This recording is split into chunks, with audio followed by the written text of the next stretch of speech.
Hello and welcome to Cassidy's Story Corner. Today I'm going to be reading the book The Polar Express by Chris Van Allsburg. Hope you enjoy it.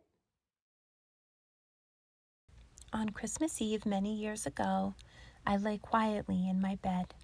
I did not rustle the sheets. I breathed slowly and silently. I was listening for a sound a friend had told me I'd never hear, the ringing of Santa's sleigh bells. There is no Santa, my friend had insisted, but I knew he was wrong. Late that night, I did hear sounds, though not of ringing bells. From outside came the sound of hissing steam and squeaking metal. I looked through my window and saw a train standing perfectly still in front of my house. It was wrapped in an apron of steam. Snowflakes fell lightly around it. A conductor stood at the open door of one of the cars. He took a large pocket watch from his vest, then looked up at my window. I put on my slippers and robe. I tiptoed downstairs and out the door. "All aboard," the conductor cried out. I ran up to him. "Well," he said, "are you coming?" "Where?" I asked. "Why, to the North Pole, of course," was his answer. "This is the Polar Express." I took his outstretched hand and he pulled me aboard. The train was filled with other children, all in their pajamas and nightgowns. We sang Christmas carols and ate candies with nougat centers as white as snow. We drank hot cocoa as thick and rich as melted chocolate bars. Outside, the lights of towns and villages flickered in the distance as the Polar Express raced northward. Soon, there were no more lights to be seen. We traveled through cold, dark forests where lean wolves roamed and white-tailed rabbits hid from our train as it thundered through the quiet wilderness. We climbed mountains so high it seemed as if we could scrape the moon. But the Polar Express never slowed down. Faster and faster we ran along, rolling over peaks and through valleys like a car on a roller coaster. The mountains turned into hills, the hills to snow-covered plains. We crossed a barren desert of ice, the great polar ice cap. Lights appeared in the distance. They looked like the lights of a strange ocean liner sailing on a frozen sea. "There," said the conductor, "is the North Pole." The North Pole. It was a huge city standing alone at the top of the world, filled with factories where every Christmas toy was made. At first, we saw no elves. "They are gathering at the center of the city," the conductor told us. "That is where Santa will give the first gift of Christmas." "Who receives the first gift?" we all asked. The conductor answered, "He will choose one of you." "Look," shouted one of the children, "the elves!" Outside, we saw hundreds of elves. As our train drew closer to the center of the North Pole, we slowed to a crawl. So crowded were the streets with Santa's helpers. When the Polar Express could go no farther, we stopped and the conductor led us outside.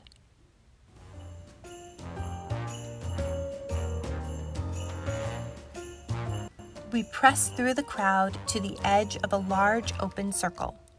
In front of us stood Santa's sleigh. The reindeer were excited. They pranced and paced, ringing the silver sleigh bells that hung from their harnesses. It was a magical sound, like nothing I had ever heard. Across the circle, the elves moved apart and Santa appeared. The elves cheered wildly. He marched over to us and, pointing to me, said, "Let's have this fellow here." He jumped into his sleigh. The conductor handed me up. I sat on Santa's knee and he asked, Now, what would you like for Christmas? I knew that I could have any gift I could imagine, but the thing I wanted most for Christmas was not inside Santa's giant bag. What I wanted more than anything was one silver bell from Santa's sleigh. When I asked, Santa smiled. Then he gave me a hug and told an elf to cut a bell from a reindeer's harness. The elf tossed it up to Santa. He stood, holding the bell high above him, and called out, "The first gift of Christmas!" A clock struck midnight as the elves roared their approval. Santa handed the bell to me, and I put it in my bathrobe pocket. The conductor helped me down from the sleigh. Santa shouted out the reindeers' names and cracked his whip. His team charged forward and climbed into the air. Santa circled once above us, then disappeared in the cold, dark polar sky. As soon as we were back inside the Polar Express, the other children asked to see the bell. I reached into my pocket, but the only thing I felt was a hole. I had lost the silver bell from Santa Claus's sleigh. "Let's hurry outside and look for it," one of the children said. But the train gave a sudden lurch and started moving. We were on our way home. It broke my heart to lose the bell. When the train reached my house, I sadly left the other children. I stood at my doorway and waved goodbye. The conductor said something from the moving train, but I couldn't hear him. "What?" I yelled out. He cupped his hands around his mouth. "Merry Christmas!" he shouted. The Polar Express let out a loud blast from its whistle and sped away. On Christmas morning, my little sister Sarah and I opened our presents. When it looked as if everything had been unwrapped, Sarah found one last small box behind the tree. It had my name on it. Inside was the silver bell. There was a note.